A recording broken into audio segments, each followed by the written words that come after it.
اس نے میری call receive کی اور کہنے لگی کہ ارے آپ نے تو کال ہی کر ڈالی، میں تو بھیا بھابھی کے ساتھ بیٹھی تھی، فوراً سے وہاں سے بھاگ کر آئی ہوں۔ اس کی اس بات پر مجھے تھوڑا شک ہوا کہ وہ بھی میرے بارے میں اس طرح کا کچھ سوچ رہی ہے۔ میں نے اس سے کہا کہ فوزیہ، میں نے تمہیں اس دن کہا تو تھا کہ تم جتنے بھی پیسے دو گی پھر بھی تم پروفٹ میں 50-50 کی پارٹنر بن سکتی ہو۔ آخر کار ہمارا لڑکپن کا ساتھ ہے، کیا میں تمہارے لیے اتنا بھی نہیں کر سکتا؟ اور دوسری بات کہ تم کتنی تجربے کار ہو، تم نئے نئے کاروبار کے آئیڈیاز دو گی تو میرا بھی تو فائدہ ہی ہوگا۔ میں ہنستے مسکراتے چھت پر ٹہلتے ہوئے اس سے بات کر رہا تھا۔ مجھے ایسا لگ رہا تھا کہ راستہ صاف ہے، لیکن میں نے یہ سوچ لیا تھا کہ پہلے اسے پارٹنر بناؤں گا، اس کے بعد شادی کی بات کروں گا تو وہ انکار نہیں کر پائے گی، اور اس دوران میں فائزہ سے اس کی رضامندی بھی لے لوں گا۔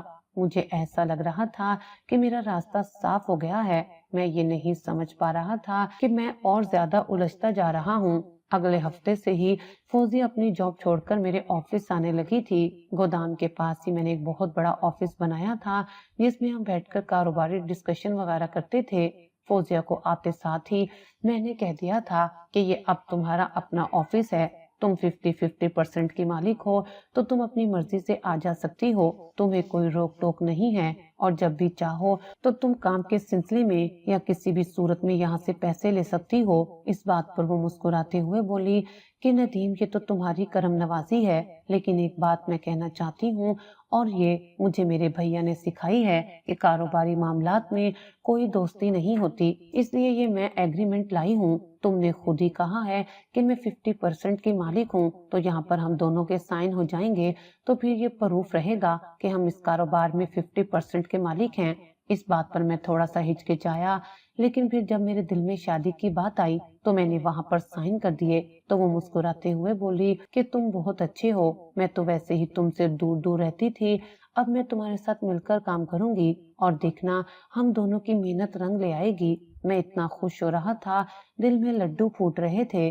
بس میں نے سوچ لیا تھا کہ آج ہی گھر جا کر فائزہ سے اس بارے میں بات کروں گا کہ مجھے دوسری شادی کرنی ہے، اور پھر جیسے ہی وہ اجازت دے گی تو میں فوزیہ کے کان میں بھی یہ بات ڈال دوں گا۔ اور میں اچھے سے جانتا تھا کہ وہ مجھ میں انٹرسٹ لے رہی ہے، وہ تو اب میری پارٹنر بھی تھی، تو وہ مجھے شادی کے لیے کیسے انکار کر سکتی تھی؟ اور اوپر سے اس کی عمر بھی تو اب اچھی خاصی ہو گئی تھی۔ بے شک وہ مجھ سے تھوڑی کم عمر تھی، لیکن کوئی بہت زیادہ جوان تو نہیں تھی کہ اب اس سے کوئی ایسا لڑکا ملتا جو کنوارا ہو۔ وہاں ہم نے سارا دن ایک ساتھ کام کے سلسلے میں گزارا تھا، مگر میری نظریں صرف اور صرف فوزیہ کے چہرے پر تھیں، میں اس پر سے نظریں نہیں ہٹا پا رہا تھا۔ گلابی رنگ کے جوڑے میں وہ بہت حسین لگ رہی تھی، دل چاہ رہا تھا کہ ابھی اسے لے کر کورٹ چلا جاؤں اور ہم کورٹ میرج کر لیں، لیکن ابھی تو میں نے یہ بات اس کے سامنے رکھی ہی نہیں تھی، اس لیے میں اپنے جذبات کا اظہار اس سے نہیں کر سکتا تھا، لیکن میرا دل کہہ رہا تھا کہ وہ مان جائے گی۔ نہ جانے کیوں مجھے یہ الہام ہو رہا تھا۔ پھر رات کا ڈنر بھی ہم نے وہی آفس میں ہی کیا اور 9 بجے تک وہیں پر بیٹھے رہے تھے۔ پھر وہ کہنے لگی کہ میری تو اب نیند سے بری حالت ہے، میں جا رہی ہوں۔ تو میں نے کہا کہ ٹھیک ہے، میں تمہیں ڈراپ کر دیتا ہوں، تم اپنے ڈرائیور کو مت بلاؤ۔ تو وہ کہنے لگی کہ یہ تو بہت اچھی بات ہے، اگر مجھے روز پک اینڈ ڈراپ بھی مل جائے تو اور میں کیا چاہتی ہوں۔ میں نے تو آج کا کہا تھا، لیکن وہ روز کا ذکر کرنے لگی تھی، جس کا یہی مطلب تھا کہ وہ میرے ساتھ رہ کر خوش ہے۔ ہم دونوں گاڑی میں بیٹھے اور 10 منٹ کے اندر میں نے اسے اس کے گھر پر ڈراپ کیا۔ تو وہ کہنے لگی کہ اندر چلیں، بھیا بھابھی سے ملیں، تو میں نے کہا کہ نہیں، پھر کبھی، رات ہے، اچھا نہیں لگتا۔ وہ بائے کرتی ہوئی چلی گئی تھی اور میں بھی اپنے گھر کی طرف روانہ ہو گیا تھا۔ جب میں گھر پہنچا تو میں یہ دیکھ کر حیران رہ گیا کہ ابھی تک بچے جاگ رہے تھے۔ میں نے فائزہ سے پوچھا تو وہ کہنے لگی کہ دراصل ان کے امتحانات آنے والے ہیں، تو بس اسی وجہ سے وہ تیاری کر رہے ہیں۔ آپ کہتے ہیں تو میں سلا دیتی ہوں۔ وہ سمجھ گئی تھی کہ میں بچوں کو جاگتا ہوا نہیں دیکھنا چاہتا، دراصل وہ سمجھ رہی تھی کہ میں اس کے ساتھ وہ وقت گزارنا چاہتا ہوں جو میاں بیوی اکیلے میں گزارتے ہیں۔ وہ غلط سمجھ رہی تھی، میں تو بس یہ چاہ رہا تھا کہ بچوں کی غیر موجودگی میں فائزہ سے وہ بات کروں جو میں کرنے کی ٹھان چکا تھا۔ میں نے اس سے کہا کہ نہیں، بچے تو اپنے کمرے میں بیٹھے ہیں، تم بس کمرے میں آ جاؤ، مجھے تم سے ایک بہت ضروری بات کرنی ہے۔ تو وہ ہنستے مسکراتے بیڈ پر آ کر بیٹھ گئی تھی۔ میں جو بیڈ پر بیٹھا تھا، میں نے اس کا ہاتھ اپنے ہاتھوں میں لیا اور اس کی آنکھوں میں دیکھتے ہوئے کہا کہ فائزہ میں نے تم سے ایک بہت ضروری بات کرنی ہے، اور اب میں جو بات کرنے جا رہا ہوں اسے تم نے بڑے تحمل کے ساتھ سننا ہے، یہ نہیں کہ تم نے ویسے ہی واویلا مچا دینا ہے۔ میں نے کہا تو وہ حیرت سے میری طرف دیکھتے ہوئے بولی کہ آپ بتائیں ایسی کون سی بات ہے، میں کیوں واویلا مچاؤں گی؟ آپ جانتے ہیں کہ میں آپ کی ہر بات مان لیتی ہوں، تو یہ بھی آرام سے سن لوں گی۔ اس کے چہرے پر تھوڑی سی پریشانی آئی تھی، اسے لگ رہا تھا کہ میں کوئی ایسی ویسی بات کرنے والا ہوں، مگر مجھ میں اب ہمت نہیں رہی تھی۔ میں خاموش ہو کر بیٹھ گیا تھا تو وہ کہنے لگی کہ ویسے بھی میں کچھ دنوں سے محسوس کر رہی ہوں کہ آپ کے ساتھ کوئی مسئلہ ہے، آپ بتا بھی دیں۔ میں بھی کچھ دنوں سے یہ سوچ رہی تھی کہ آپ سے پوچھوں، اگر آپ آج خود ہی یہ بتا رہے ہیں تو یہ اچھی بات ہے۔ جیسے ہی اس نے مجھے تھوڑا حوصلہ دیا تو میں نے اپنی بات اس کے سامنے رکھ دی اور کہہ دیا کہ میں دوسری شادی کی خواہش رکھتا ہوں، مگر مجھے تمہاری اجازت کی ضرورت ہے۔ میں تم دونوں میں کوئی فرق نہیں کروں گا، میں تمہارے حقوق بھی پورے کروں گا اور بچوں کے فرائض بھی، کبھی تم لوگوں کو کسی چیز کی کمی نہیں آنے دوں گا۔ تمہیں یہ محسوس ہی نہیں ہوگا کہ تمہارے سر پر سوتن آئی ہے، بس تم مجھے اجازت دے دو۔ جیسے ہی میں نے یہ کہا تو وہ عجیب نظروں سے میری طرف دیکھنے لگی، وہ بہت دکھی سی محسوس ہو رہی تھی۔ پھر وہ تلخی سے مسکراتے ہوئے بولی کہ ٹھیک ہے، میں آپ کو اجازت دیتی ہوں، لیکن میری ایک شرط ہے۔ اس کی یہ بات سن کر میں تھوڑا سا خوش ہوا تھا اور تھوڑا سا پریشان بھی کہ آخر اس کی کون سی شرط ہے۔ میں نے پوچھا تو وہ کہنے لگی کہ آپ مرد ہیں، آپ کو دوسری شادی کی بالکل اجازت ہے اور میں آپ کو روک نہیں سکتی، اور نہ ہی میں روکنے کا حق رکھتی ہوں، لیکن میں ایک حق رکھتی ہوں، اگر کوئی عورت کسی مرد کے ساتھ خوش نہ رہ سکے تو اسے اجازت ہے کہ وہ خلا لے کر جا سکتی ہے۔ میں آپ کو دوسری شادی کی اجازت دے رہی ہوں اور میں تقریباً ایک ہفتہ انتظار بھی کروں گی، اور اگر آپ نے اپنی نئی دلہن اور مجھ میں ذرا برابر بھی فرق کیا تو اسی دن میں اپنے بچوں سمیت اپنے ماں باپ کے گھر چلی جاؤں گی اور اسی دن ہی آپ پر خلا کا کیس دائر کر دوں گی، کیونکہ میں کسی ایسے مرد کے ساتھ بالکل بھی نہیں رہ سکتی جو مجھے خوش نہ رکھے اور میں اس کے ساتھ بیزاری محسوس کروں۔ اس نے بڑے تحمل کے ساتھ یہ بات کی تھی، اس کے چلے جانے کے ڈر سے تو میری روح تک چھلنی ہو گئی تھی۔ مجھے احساس ہوا تو اسے بھی تو ایسے لگا ہوگا کہ میں دوسری عورت کے پاس چلا جاؤں گا۔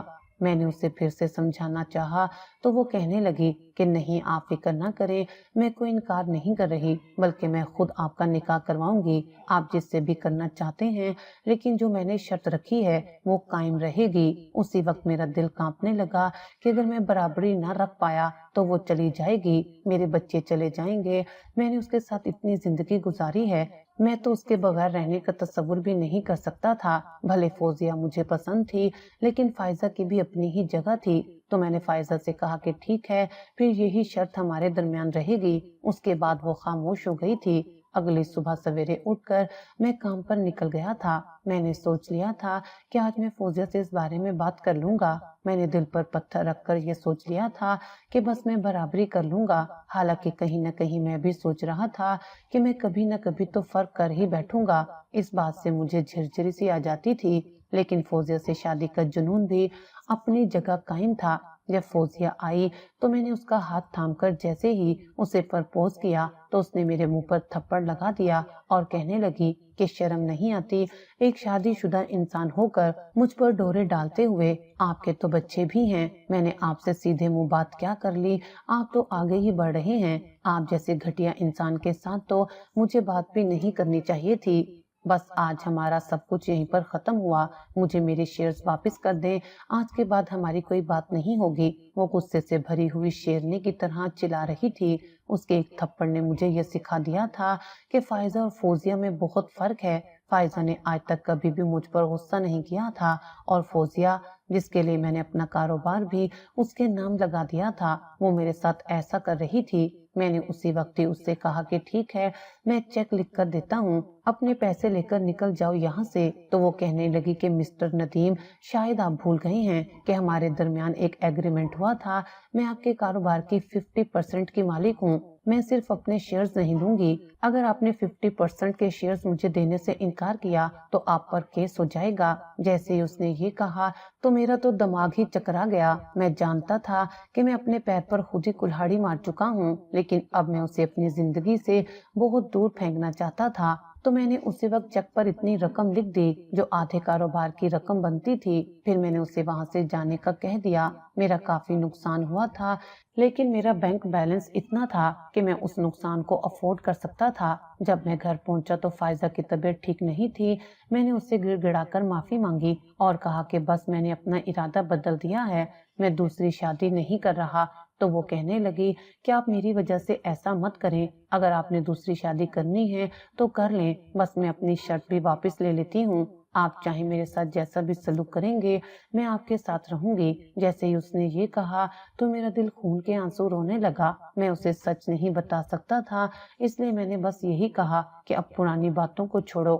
میں نے اسے اپنے سینے سے لگا لیا تھا اور وہ روتے ہوئے کہہ رہی تھی کہ مجھے تو یقین نہیں آتا تھا کہ آپ نے ایسی بات کی ہے، لیکن آج میں نے خود کو سمجھا لیا تھا کہ یہ آپ کا حق ہے۔ مجھے غیر عورت نے سبق سکھا دیا تھا کہ گھر کی عورت گھر کی اور غیر غیر ہوتی ہے، اور یہ سبق مجھے ساری زندگی کے لیے کافی تھا۔